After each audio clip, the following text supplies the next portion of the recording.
Bonjour et bienvenue dans Envers et avec vous.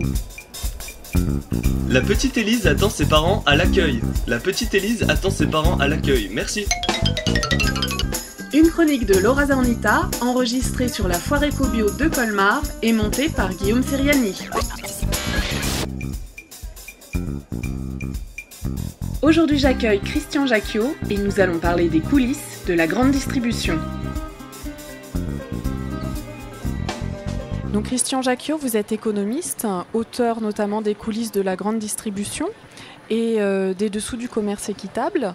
Aujourd'hui, si vous le voulez bien, on va parler ensemble plutôt de grande distribution. Déjà, est-ce que vous pouvez nous rappeler un petit peu comment se répartit le marché de la grande distribution en France ? Aujourd'hui, nous n'avons plus que 6 grands groupes qui contrôlent l'ensemble du marché de la grande distribution. C'est 6 groupes et seulement 6 groupes. J'aime bien prendre l'exemple, vous savez, d'un petit sablier qu'on utilise pour décompter le temps de cuisson des œufs à la coque. Et c'est comme si on voulait faire passer par le haut de ce sablier 70 000 entreprises fournisseurs, 300 000 exploitations agricoles qui sont fournisseurs de la grande distribution, qui essaient de rejoindre tout en bas 66 millions de consommateurs. Et au point le plus étroit où le sable s'écoule lentement, vous avez 6 groupes qui contrôlent, qui disent aux entreprises et aux fournisseurs où vous payez, où vous ne passez pas. Donc ces groupes sont des centrales d'achat. Ce sont des centrales d'achat qui sont en fait des filiales des groupes de distribution.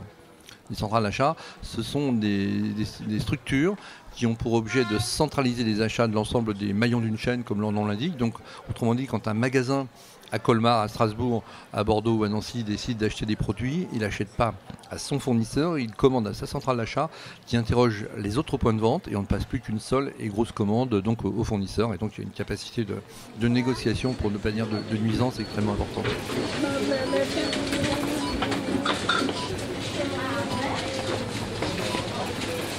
Le prix est fixé par qui justement ? Le prix est fixé de toute façon par la centrale d'achat qui va dire votre produit m'intéresse, mais moi c'est tant et c'est pas plus. Mais non seulement il fixe un prix très bas au départ, mais ensuite exige des marges arrière qui font qu'on diminue encore le prix de cession, le prix négocié en fait. Marges arrière qui sont si violentes aujourd'hui qu'on a la plupart du temps pour solution que de mettre la clé sous la porte ou de délocaliser ou simplement de disparaître. La pression Qu'est-ce que c'est qu'une marge arrière exactement ? C'est très important parce que souvent on ne sait pas ce que c'est. Dans le commerce traditionnel, un commerçant nous vend un produit à nous, consommateurs, imaginons 100, à payer ce produit 90. La différence entre le prix d'achat et le prix de vente, c'est la marge commerciale, comme chez tous les commerçants. Dans mon exemple, il y a donc une marge de 10. Le commerçant achète 90, revend 100, il fait une marge de 10, marge commerciale qui permet de payer son loyer, ses salariés, etc. et ses frais généraux.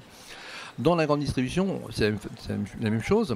On va négocier un prix de 90, mais après, en arrière, on exige du fournisseur des remises additionnelles. Remises sur quantité, participation aux anniversaires des magasins, mise en avant dans le magasin, présence des produits sur des catalogues qu'on va retrouver dans nos boîtes aux lettres, etc.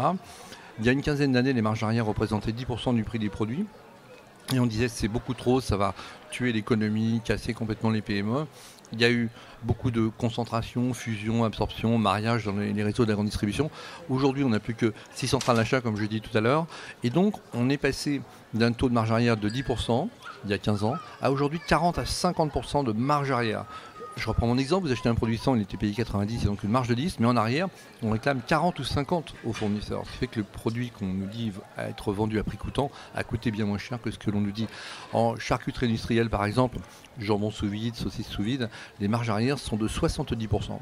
C'est complètement colossal et donc ça anéantit complètement les fournisseurs.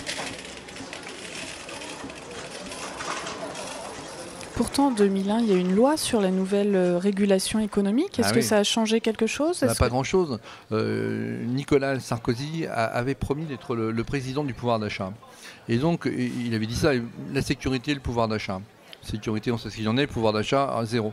L'idée avait été de dire, on va abolir les lois Galland, les lois Raffarin qui, soi-disant, contraignaient la grande distribution, c'est ce que Leclerc disait, et en contrepartie, la grande distribution va avoir le droit de piocher dans ses marges arrière pour baisser les prix. Je m'explique, les marges arrière sont hors négociation.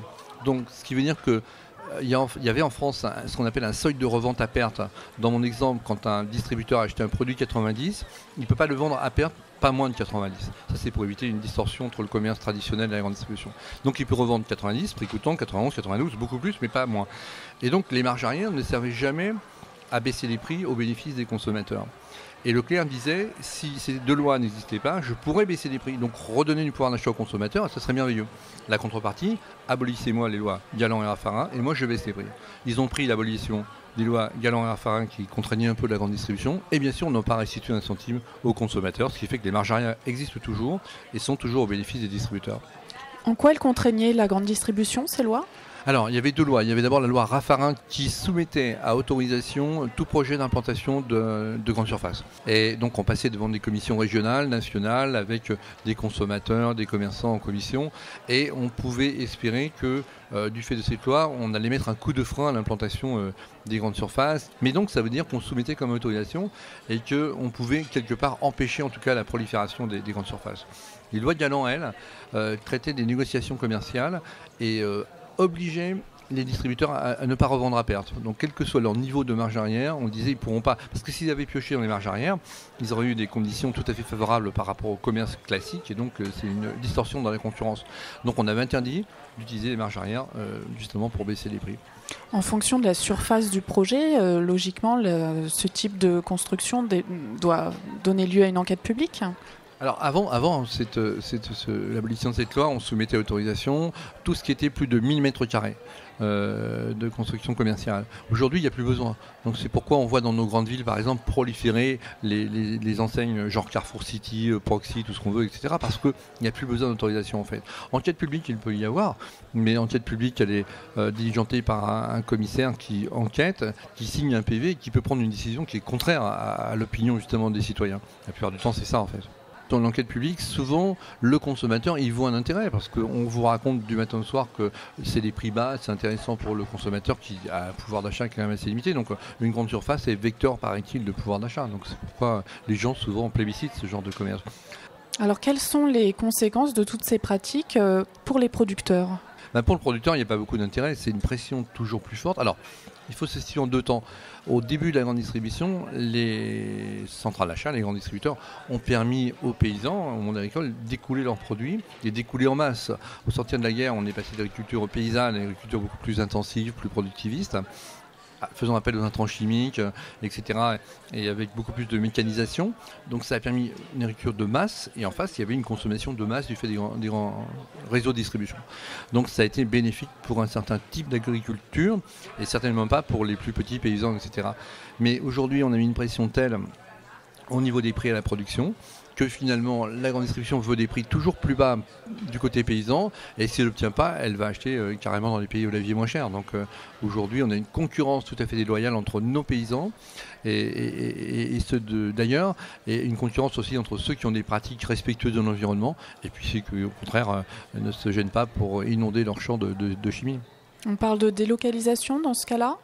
On ne parle pas de délocalisation parce qu'un paysan il est attaché à sa terre, il ne va pas délocaliser, mais on parle d'importation. C'est-à-dire que si on estime que les tomates du cru ne sont pas suffisamment rentable pour le distributeur, trop cher, on va aller au Maroc, on va aller en Tunisie, on va aller en Chine maintenant, puisqu'on est capable aujourd'hui d'aller chercher des produits chinois qui sont moins chers. Quel est le pourcentage de produits importés par les centrales d'achat ? Énormément, beaucoup plus que 50% en tout cas aujourd'hui.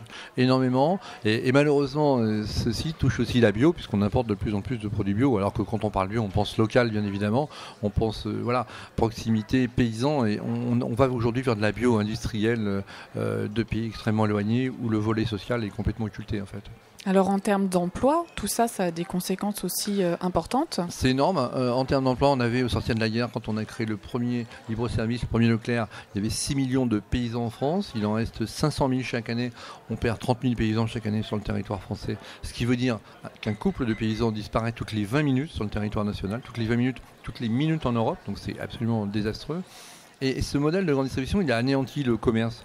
En France, on a 36 000 communes, il y a 18 000 communes qui n'ont plus un seul commerce de proximité.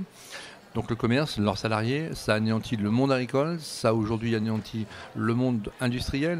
On sait qu'en France, on a plus de 9 entreprises sur 10 qui ont moins de 9 salariés. Donc il y a beaucoup de PME. Ces PME ne résistent pas à cette pression.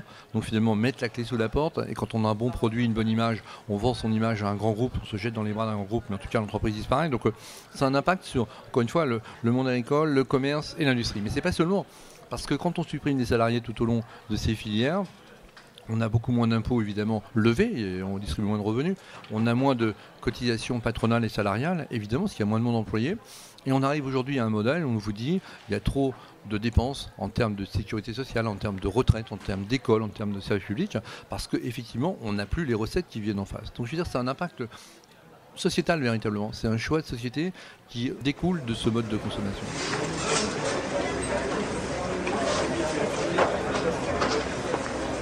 Alors, face à la grande distribution, heureusement, depuis une dizaine d'années maintenant, on voit émerger d'autres initiatives comme les AMAP par exemple. Qu'est-ce que vous en pensez et quel avenir vous y voyez ? Comme les AMAP, comme les gaz bretons, GASE, groupement d'achat services épicerie, comme des coopératives de consommation, comme plein d'autres, j'allais dire, puisque les gaz bretons sont nés du constat suivant, c'est que les AMAP, c'est pour les produits agricoles. Des gens se sont dit, il n'y a pas que ça, on consomme aussi des pâtes, du riz, de la lessive, enfin plein de produits. Et l'idée, c'était de dire, on va créer des groupements d'achat, moyennant une cotisation mensuelle de 5 € et pas plus, et qui vont permettre ces groupements d'achat de donner accès à l'ensemble des consommateurs, à l'ensemble des produits bio, équitables, locaux, etc., à prix coûtant. C'est-à-dire qu'on va acheter des produits, 1 kilo de riz, on le revend exactement au prix où on l'a payé, les 5 € de cotisation mensuelle permettant simplement de faire fonctionner l'association. Les gens se relayent pour faire tourner ce groupement d'achat, et donc ça permet encore une fois, de donner accès à tout le monde, à des produits sains, naturels, locaux, etc., et pas seulement de se dire la bio, c'est réservé à une certaine élite, entre guillemets, de la consommation. Ça existe uniquement en Bretagne ? Alors, ça n'existe pas uniquement en Bretagne, c'est né en Bretagne, à Rochefort-en-Terre. Dans le Morbihan, il y a quelques années, 5-6 ans, ça s'est énormément développé en Bretagne, donc sur Vannes, Lorient, etc., Nantes et ailleurs. Et des gens s'en sont emparés. C'est aussi né parallèlement dans une autre forme, mais en Aveyron, où des femmes ont créé un mouvement qu'elles ont appelé Sortir du supermarché. C'est d'ailleurs à l'issue d'une de mes conférences à Rodez.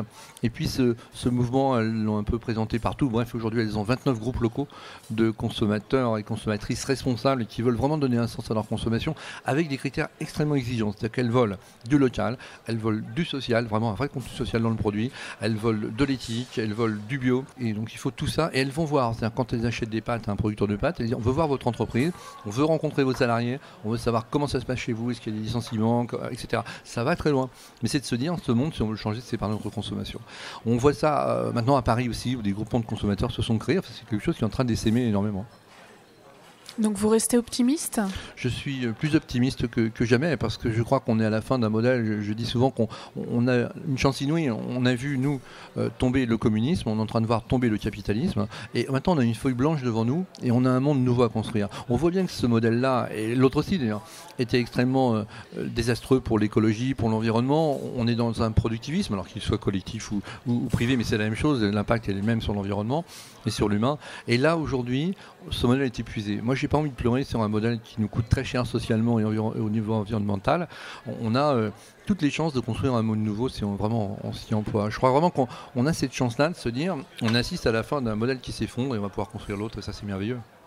Alors, on va rester sur cette touche d'optimisme. Merci beaucoup, Christian Jacquiot. Merci à vous. Au revoir. Vous souhaitez réécouter les chroniques envers et avec vous ? Rendez-vous sur zestdurable.net.